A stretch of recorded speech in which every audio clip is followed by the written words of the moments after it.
Bertemu kembali dengan Our Channel yang selalu memberikan informasi tentang perjalanan sejarah bangsa.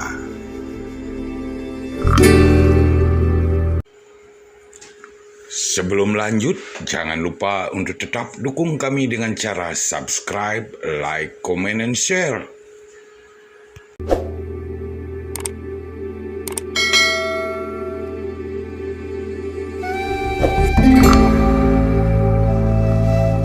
Perang antara Buton dan Goa pun pecah. Benteng Keraton Buton sangat kewalahan menghadapi gempuran pasukan Goa yang begitu dahsyat.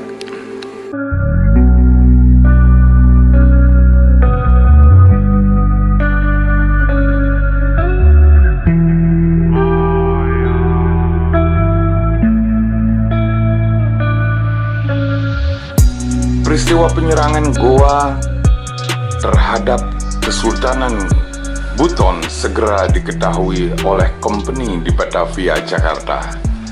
Dan pada tanggal 24 November 1666, Angkatan Perang Gabungan Company Belanda yang berada di bawah pimpinan Spilman berangkat dari Batavia menuju Sulawesi untuk membantu Kesultanan Buton.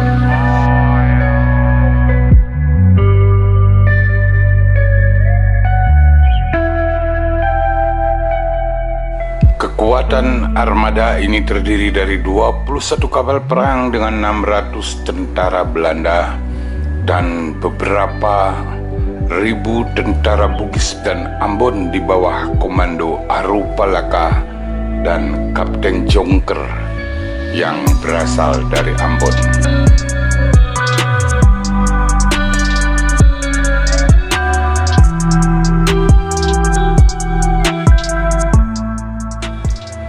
Tanggal 17 Desember 1666, Angkatan Perang Bone dan company tiba di perairan Somba Umpu dan berlabuh di depan Pulau Tanakeke.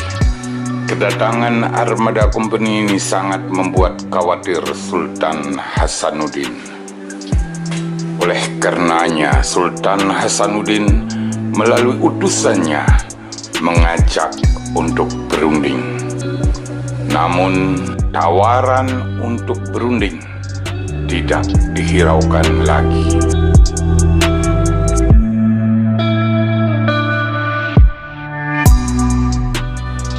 Tawaran yang dilakukan oleh Sultan Hasanuddin mendapat penolakan karena keputusan dari Spelman dan Arupalaka telah bulat untuk menyerang balik kerajaan Goa.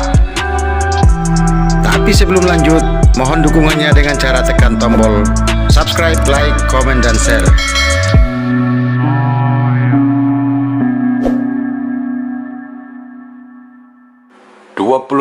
Desember 1666, armada Spelman berangkat menuju Buton. Dalam perjalanannya, armada Spilman dan Arupalaka membumi hanguskan setiap perkampungan orang-orang Makassar yang dijumpainya.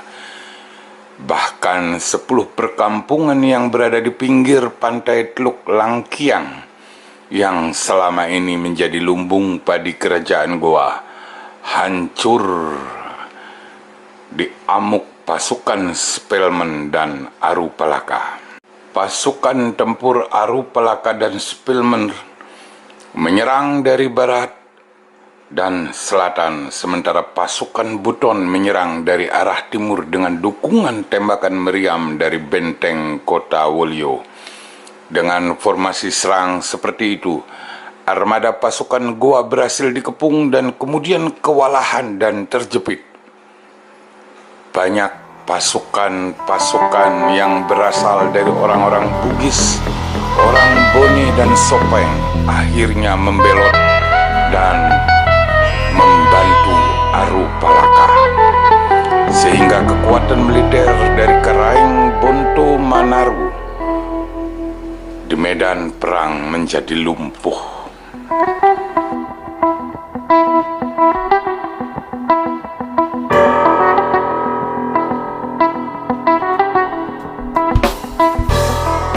bahwa akibat pertempuran laut itu pihak Goa mengalami kerugian.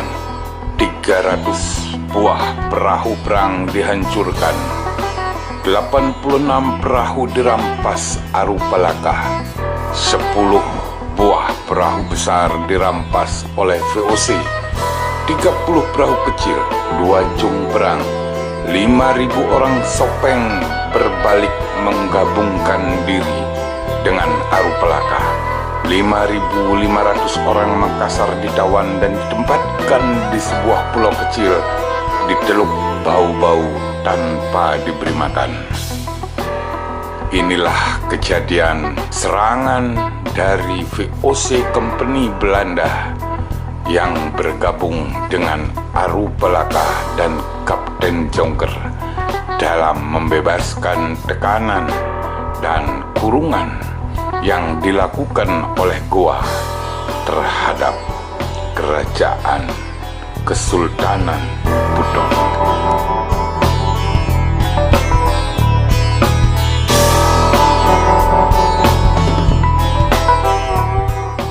Atas kekalahan ini Goa kemudian diharuskan melepaskan berbagai daerah kekuasaannya seperti Bone, Sopeng, termasuk menghentikan intervensi politiknya di Kesultanan Buton.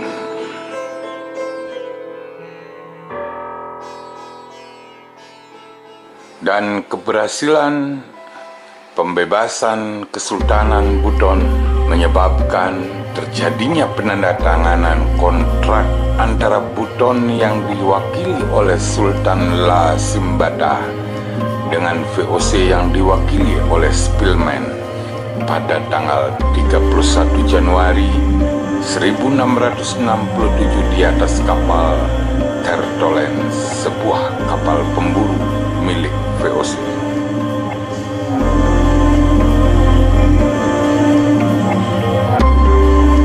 Pokok kontrak tersebut adalah di seluruh kepulauan tukang besi, terutama di Kaledupa dan Wangi-Wangi, dinyatakan semua pohon cengkeh dan pala harus ditebang dan sekaligus dimusnahkan di bawah pengawasan VOC.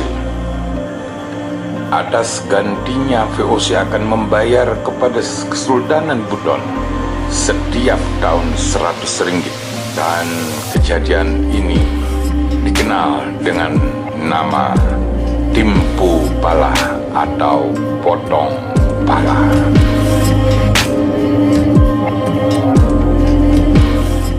Kontrak yang ditandatangani oleh La Simbada dengan Spilman dikenal dengan janji 5 anguna, artinya kontrak kelima. Kontrak ini kemudian dilanjutkan dengan kontrak-kontrak lainnya yang wajib ditandatangani oleh Sultan La Simbada.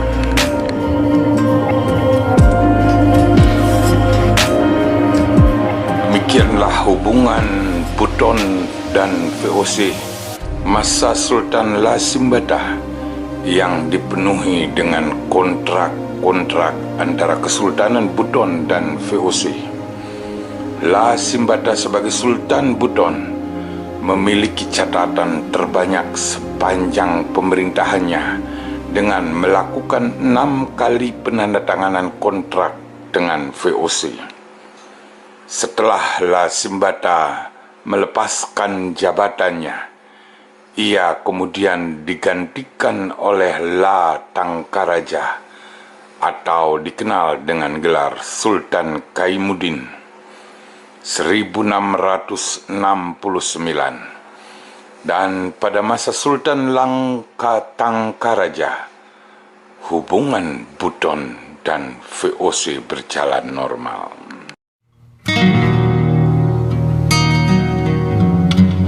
Kontrak-kontrak yang ditandatangani oleh La Simbada dan Spilman dapat dilaksanakan dengan sebaik-baiknya sampai Sultan ke-19, yaitu Sultan Langkariri atau Sultan Zakyuddin Durul Alam yang memerintah pada tahun 1712 sampai 1750.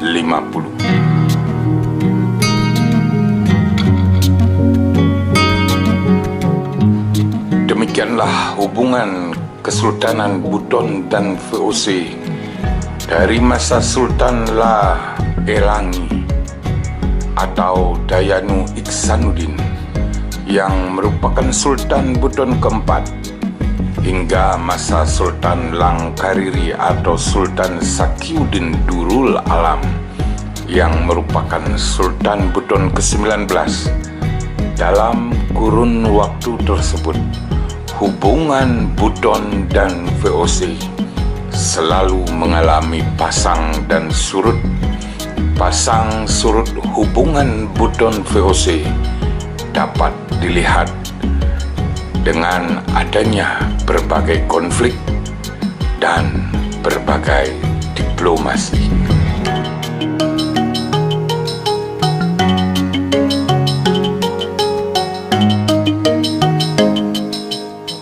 Sultan Buton ke-20 adalah menantu dari Sultan Buton ke-19. Beliau sebelumnya adalah Kapitalau Matanayo atau Panglima Pertahanan Keamanan Wilayah Timur. Beliau adalah Himayatuddin. Karena kecakapannya, akhirnya beliau diangkat sebagai Sultan Buton ke-20, menggantikan bapak mertuanya Sultan Langkariri.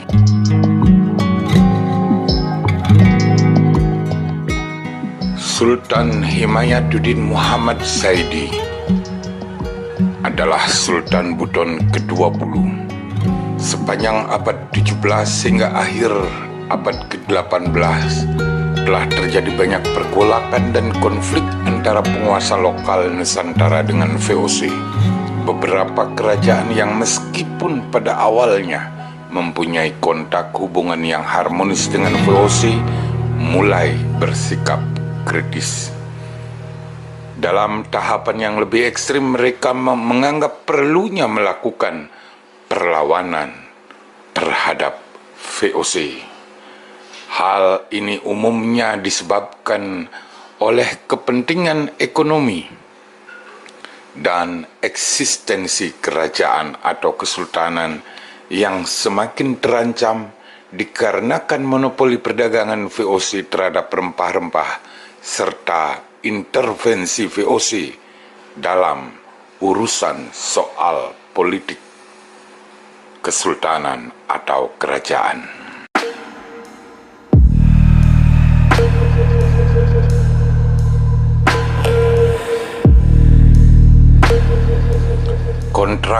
Kontrak yang ditandatangani oleh Kesultanan Buton dengan VOC yang awalnya adalah kesetaraan ternyata semakin lama berubah posisinya, dan khususnya kontrak-kontrak yang dilakukan oleh La Simbada dengan Spelman pada tahun 1667 menjadi dasar perbedaan yang sangat kentara di mana terjadi ketundukan dan dominasi VOC terhadap Kesultanan Buton.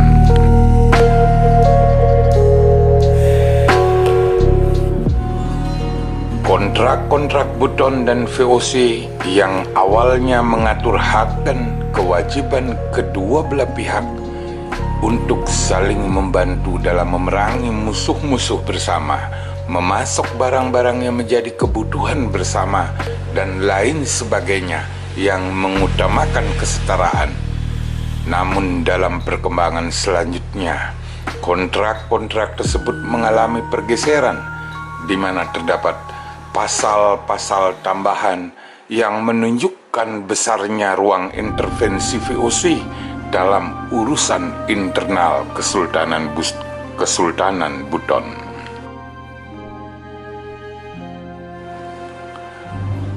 kontrak tentang Timpu Pala, pembatasan aktivitas berlayar dan berdagang orang-orang Buton, pembatasan kapal-kapal dagang yang datang di Buton, dan pergantian pejabat kesultanan yang harus berdasarkan persetujuan VOC dan Ternate merupakan bagian kontrak yang sangat menistakan dan sangat berat untuk diterima oleh Sultan Himayatuddin.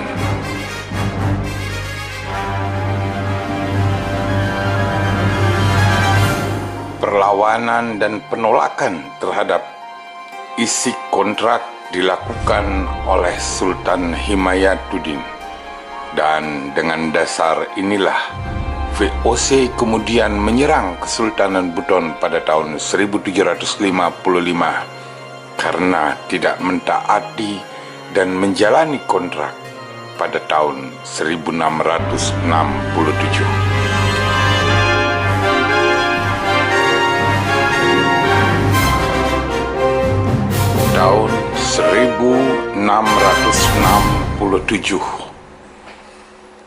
adalah tahun kemenangan VOC terhadap kerajaan-kerajaan, kesultanan-kesultanan yang ada di Nusantara, khususnya di daerah timur.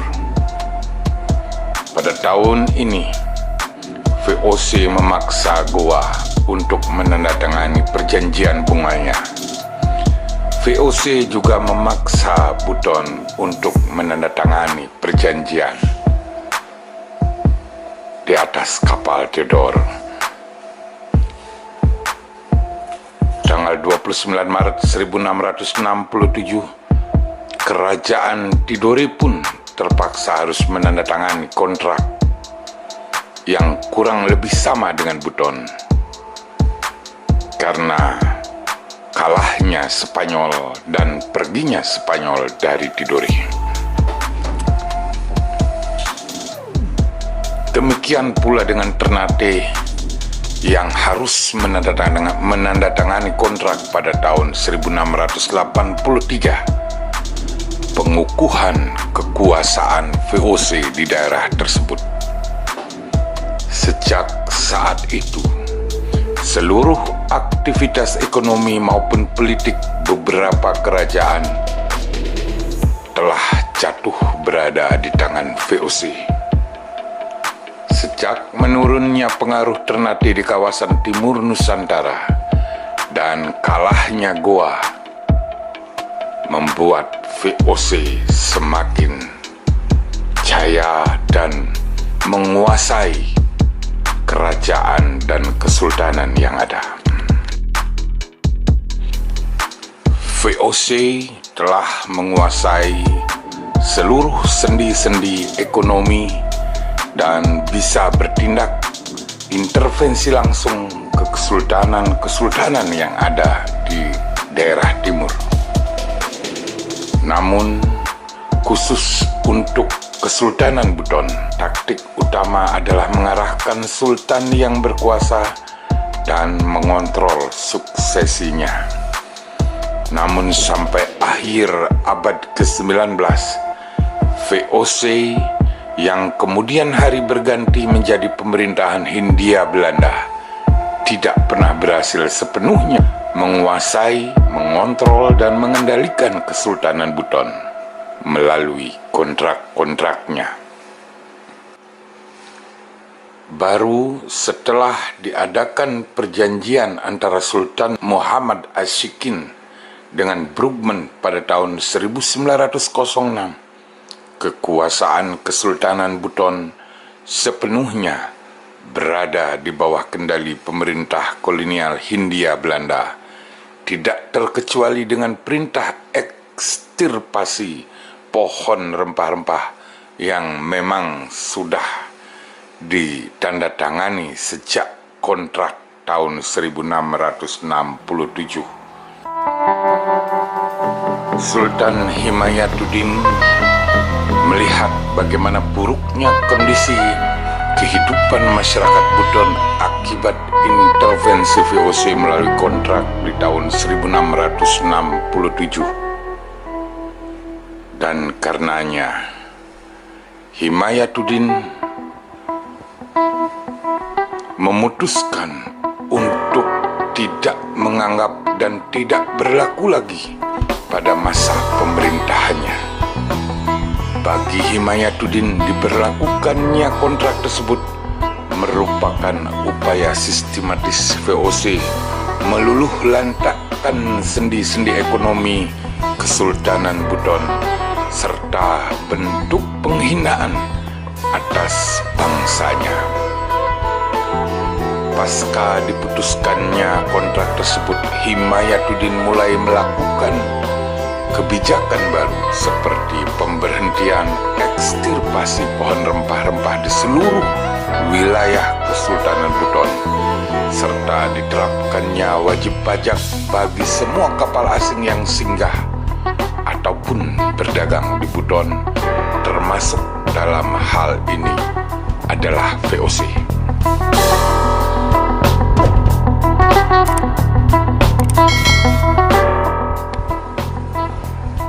Satu kejadian perampokan terhadap kapal VOC yang ada dan sedang merapat di Buton dijadikan alasan oleh Belanda untuk menuntut Sultan Himayatuddin. Dan Sultan Himayatuddin yang tahu akan kejadian tersebut telah bersiap-siap dan mempersiapkan rakyatnya untuk menghadapi peperangan melawan VOC Belanda.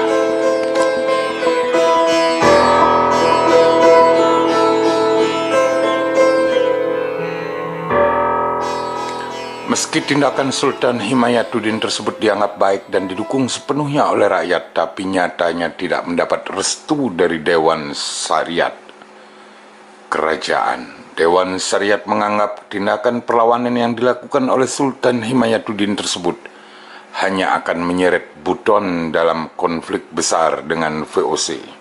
Untuk menghindari hal tersebut, para pembesar kerajaan kemudian membahas jalan keluar terbaik untuk mengatasi kesulitan. Maka diputuskanlah agar Sultan Himayatuddin segera diturunkan dari tahtanya dan kemudian secara resmi digantikan oleh Hamim atau Sultan Sakiyuddin pada tahun 1752.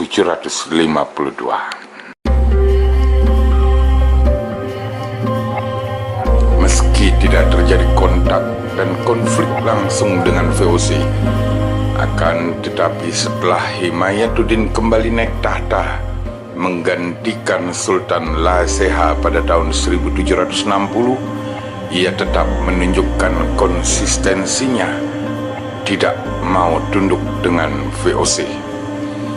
Tuntutan ganti rugi VOC tidak dihiraukan, akan tetapi malah menjawab dengan mengobarkan api peperangan.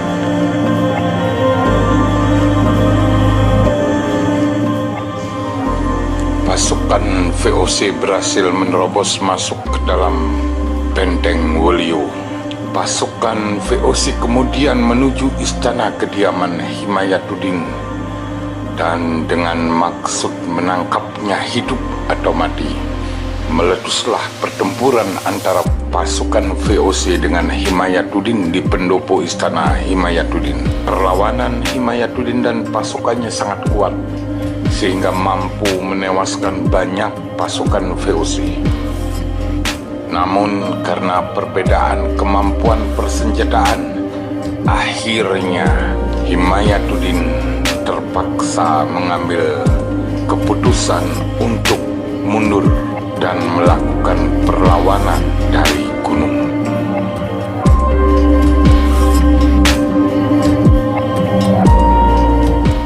Dengan dipukul mundurnya pasukan Buton, kompeni VOC berhasil menguasai benteng Keraton Buton.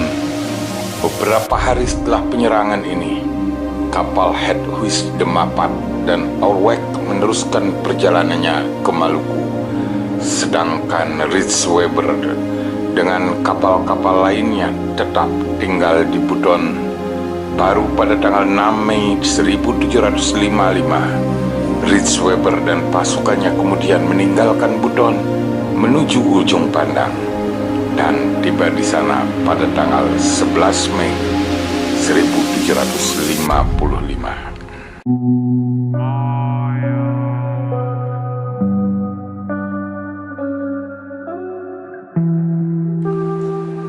Buton merupakan salah satu kerajaan tertua yang paling awal dan paling banyak menjalin hubungan kerjasama dengan VOC.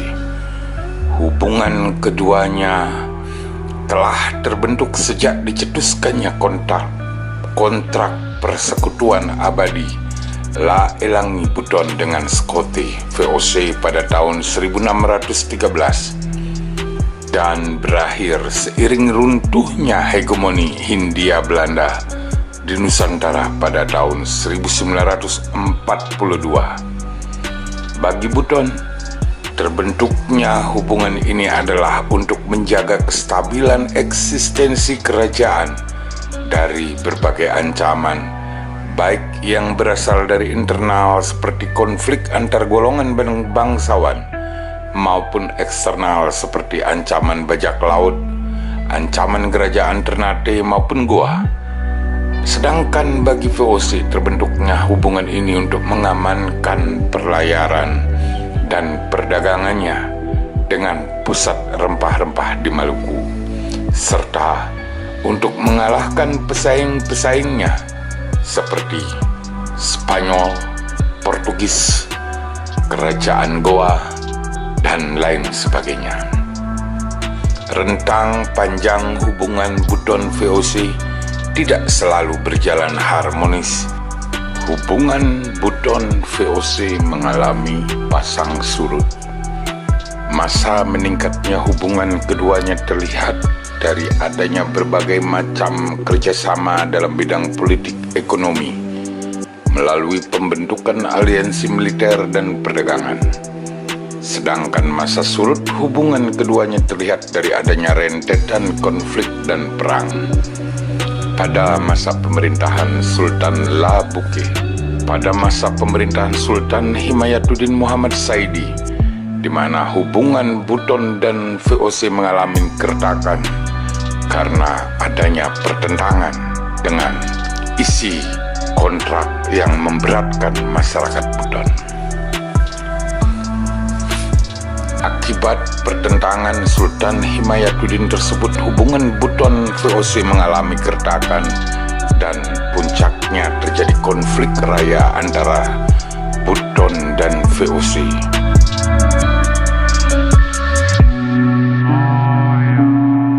Konflik yang membawa dampak negatif terhadap Buton selain menelan korban jiwa. Konflik tersebut telah menghancurkan infrastruktur kerajaan, perekonomian masyarakat, serta membawa trauma yang berkepanjangan bagi masyarakat Buton. Sehingga saat itu kemudian dikenal sebagai Samani Kaherumua Walanda atau zaman huru hara Belanda. Besarnya dampak yang ditimbulkan dari peristiwa konflik Buton VOC kemudian dijadikan pembelajaran atau patokan bagi sultan-sultan Buton selanjutnya untuk terus membina hubungan baik dengan VOC yang kemudian berganti menjadi Hindia Belanda.